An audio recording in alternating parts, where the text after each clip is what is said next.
Hey there everyone, welcome back to Utility Sports. Extremely excited to record my winners and losers from day 2 of the 2024 NBA Draft. Remember, this is the inaugural year of a 2-day NBA Draft. I had a lot of fun. It was extremely exciting to record and stream, not only just for one day, but also for 2 days of NBA Draft action. I hope you guys enjoyed all of the NBA Draft content this year. If you did, show your support by leaving a like and subscribing to the channel. If you are new especially, shows me you guys enjoyed the work I put in, not only today, not only this week, but all draft cycle long, watching these players, evaluating them, going through the work, making videos, creating graphics and everything like that. Thanks again, guys, for all of your support.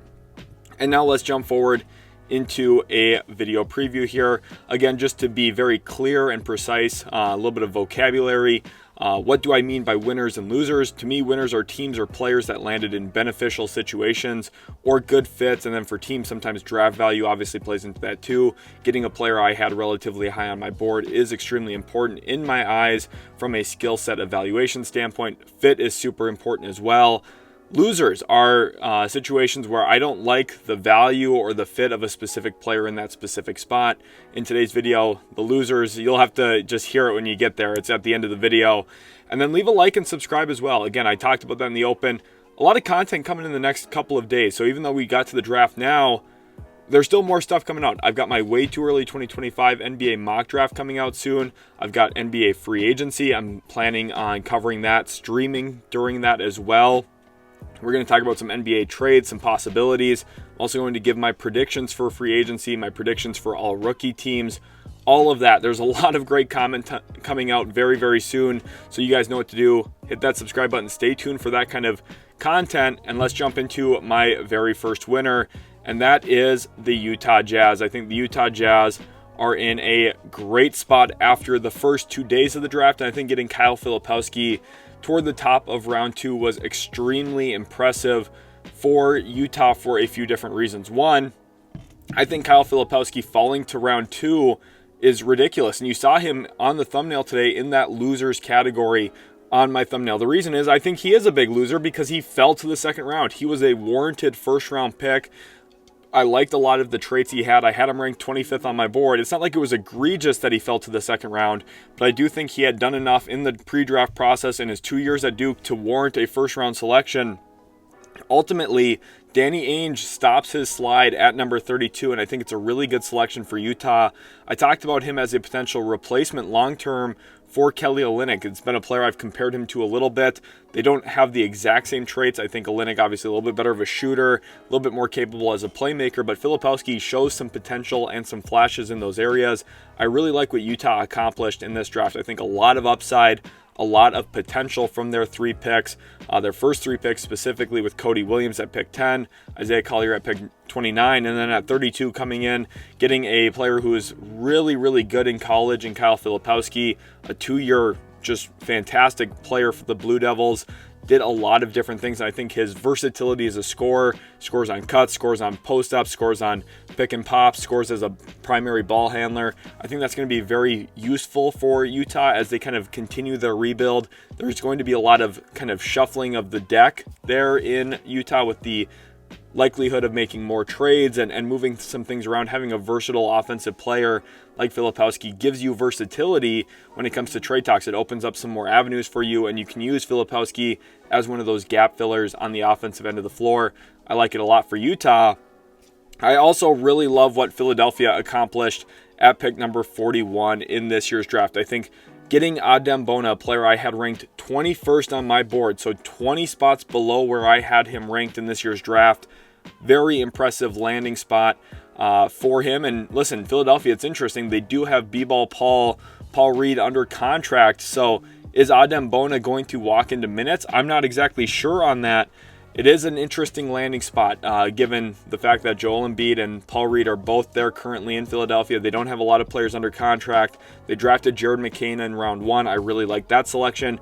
And getting Adem Bona, someone whose motor is always running, very tenacious defender. He covers ground really well. He's extremely explosive, and he also has very good quick twitch muscle in short areas too. He's quick and explosive with great long speed. He can recover well. And again, when that motor's running, which it never stops running for him, He's going to be able to make a lot of plays, and I think coming off the bench as a backup behind Embiid and maybe even behind B-Ball-Paul, depending on if the Sixers keep all three of those bigs, whatever happens there, the Sixers are rumored to be making a lot of possible noise this offseason. We'll see.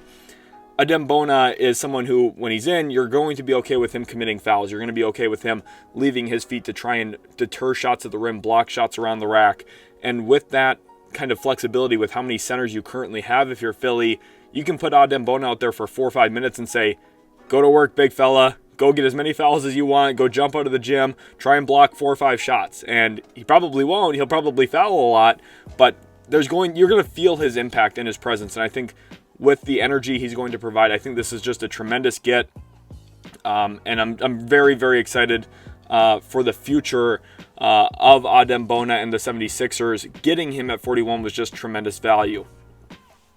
Number 3, I have the San Antonio Spurs specifically selecting Juan Nunez, who they got in the middle 30s. They got him at, I believe, pick 36 after trading down with Indiana.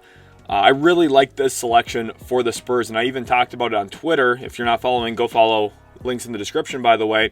I really like this selection of Juan Nunez for the Spurs because of his pairing with Victor Wembanyama. He's one of the most creative passers in this entire draft. Him and Nikola Topic were at the top of the list for me in this year's draft when it comes to pick and roll facilitation, pick and roll passing. And you're getting Juan Nunez 20-something picks after where Nikola Topic went. And I think Nunez's creativity as a passer, his ability to read the entire floor at the mesh point of ball screens is going to be very, very useful for the Spurs. I've talked at length on the channel about Topic as a potential fit with San Antonio. I really, as you can tell, I really like that idea.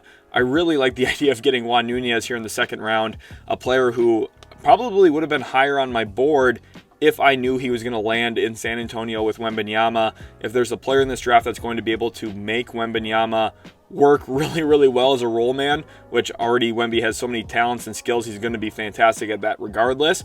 If there's a player to help him in that area, it's going to be Juan Nunez. The passing feel is off the charts.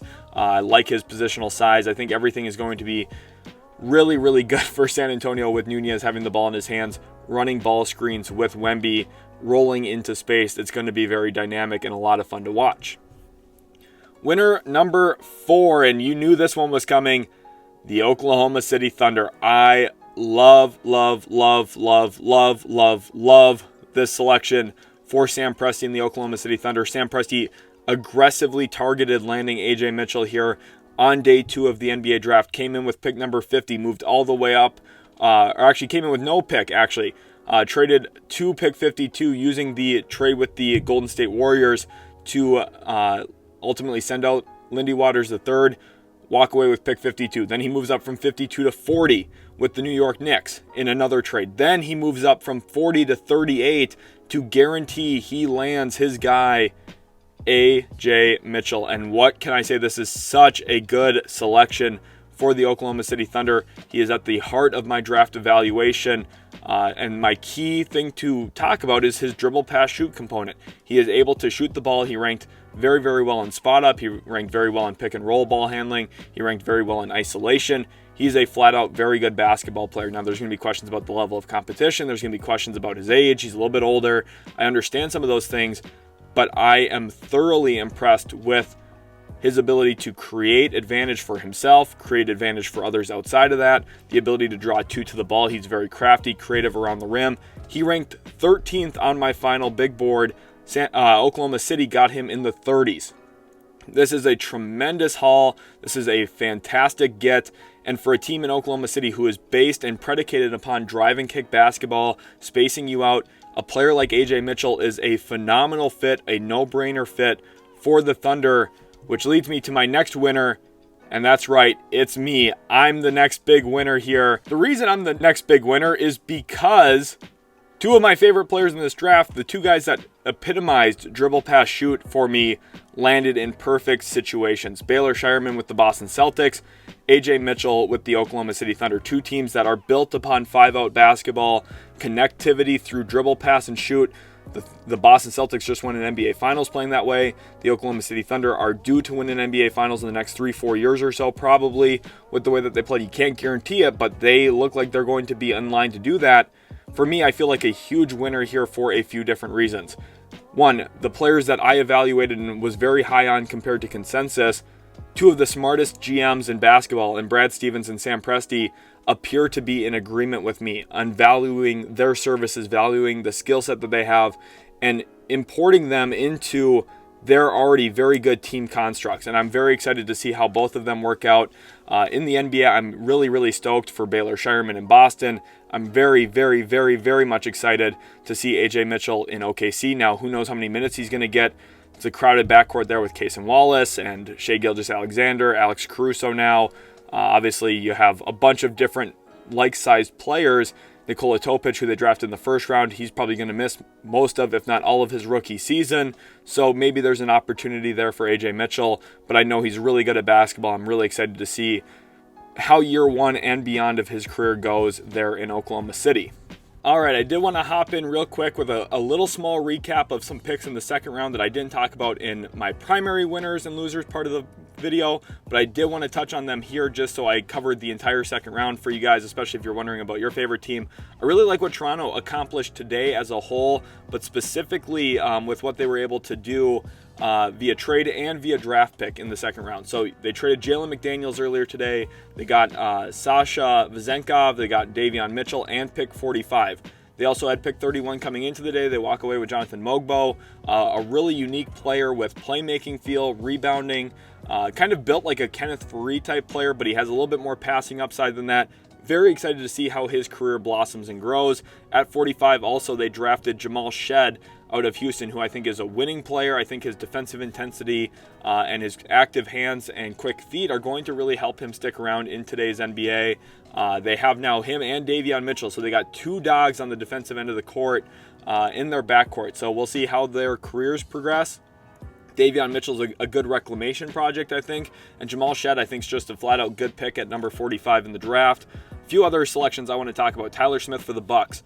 Honestly, if you flip their two picks, if you made A.J. Johnson pick 33 and Tyler Smith pick 23, I think people would have a much better feeling about how Milwaukee drafted in this year's class. Tyler Smith was a really strong selection at 33. He's got face-up traits that will make him an impressive player down the road, and it gives you a little bit of trade flexibility. If you want to move off of Bobby Portis, you now have a presumed player in wait here with Tyler Smith. Might not be as soon as this offseason, but maybe down the road. That could be something we see. It fits the Bucks' recent draft trend of selecting players with a lot of athletic tools. Tyler Smith fits that. Think back to last year, Andre Jackson Jr., the year before that, Marjon Beauchamp. This makes a lot of sense for them, and I think Tyler Smith positionally is a tremendous get at pick 33. The Knicks getting Tyler Kolek, I think, is pretty good. The Pacers selecting Johnny Furphy. He has the type of tools and traits that could definitely fit alongside Tyrese Halliburton. We've talked about Juan Nunez. I really like Bobby Klintman to the Pistons. That's an A-plus level pick in my opinion. I think Detroit did phenomenally well selecting him at that spot. Now I know people are going to say, well, they don't have shooting, and he doesn't shoot it very well. I understand that, but I think he had very similar traits to Tidjane Salaun, who went 6th overall in this year's class. I think Salaun is the better prospect than Klintman, don't get me wrong, but I think from an upside standpoint and a skill set standpoint, Klintman is very, very similar in some ways to Tidjane Salaun, and if you told me 15 years from now that Klintman went on to have the better career, I don't think it would be completely shocking. Now, I'm not saying I'm betting on that either, but I think Detroit, you got an interesting project player here, and if the Pistons use some of their cap space to add shooting, add some perimeter talent, I think in a couple of years, Bobby Klintman could be a really impressive standout from this round two. We've talked about A.J. Mitchell. I think the steal of the draft, just a phenomenal pick. Jalen Wells, I think, will fit pretty well in Memphis as a shooter. We talked about Adem Bona. I think KJ Simpson, just a good talent grab here for Charlotte. I also like Nikola Jurisic quite a bit here for the Miami Heat, the Atlanta Hawks, who obviously got this pick through trading AJ Griffin. So all in all, pretty solid second round. One that I do want to touch on as well. Clippers getting Cam Christie, I think, is a pretty solid get, and Tristan Newton, 49th overall to the Pacers, and Enrique Freeman, 50th overall to the Pacers. Really, really happy with how this second round has went. I don't really see any big losers, but let's get on to that losers portion of the video now. My number one loser, and it's my only loser, and it's NBA draft fans, and I've got a couple of different reasons. The first reason Well, NBA draft season is over. I'm sorry, guys. It had to come to an end at some point. The last couple of months have been so fun. Spent so much time talking about these prospects. A lot of work, a lot of time, effort has gone into it. And I'm going to miss it. I'm going to miss this 2024 NBA draft class. It was a lot of fun. The fact that there was no obvious, no-brainer number one selection was awesome. Last year, I enjoyed so much evaluating Victor Wembanyama, and every time I turned on the film, I just got so excited about his future. This year was a lot different for me. Instead of sitting there and like getting super excited about one singular prospect, I found myself just super excited for the league's future in general. With this year's class coming in, a bunch of players who I think are going to be very impactful to winning and contributing to good winning ways. The 2024 draft is going to be a fun one to look back on. I feel like I'm going to learn a lot from this draft cycle when it's all said and done. And I feel like I've really found myself as a draft evaluator this year. I got a lot of mock selections right. And I just feel like my evaluation has taken a big step forward this year. So I'm very, very happy about that. But I'm sad to see the draft go. And the other thing I have to say is I think the NBA pissed all over the second round. The fact that the second round of the draft started in the middle of the day on a weekday is ridiculous. They also didn't even have a venue really booked for the second round. They were in a studio, which was really weird to me. I thought the TV quality was not very good. I thought everything about it was lackluster, and I think they missed an opportunity. I think they could have really built some hype for the second round with a 2-day draft this year. I was extremely excited for it, and then I saw all the details on it, and I was really disappointed. They could have had it start in a prime time, 7 p.m., 8 p.m. Eastern time slot, and get it on national television. You get it in front of a big audience, and you build some hype talking about some of the best second-round picks in recent history. Nick Claxton, Draymond Green, Nikola Jokic. You could build up a ton of hype for previous second-round picks and say, look, tonight really matters.